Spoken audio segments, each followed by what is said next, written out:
Hello everyone, today I'm going to show you how to make this delicious summer salad. I'm sure you're going to love it. Don't forget to comment. Begin by preparing the dressing: honey, olive oil,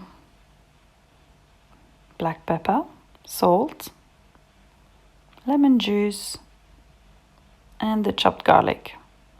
Can't get any easier than that.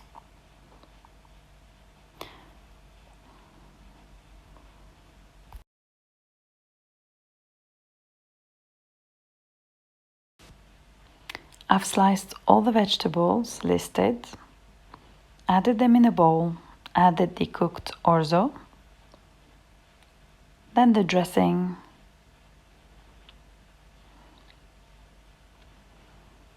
I like my salads quite salty, so I've added some salt onto a plate.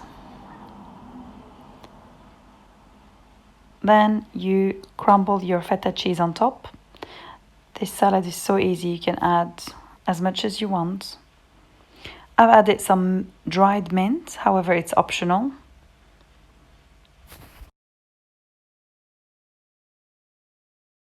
This summer pasta salad is amazing and I'm sure you're going to love it. Don't forget to try it and comment below.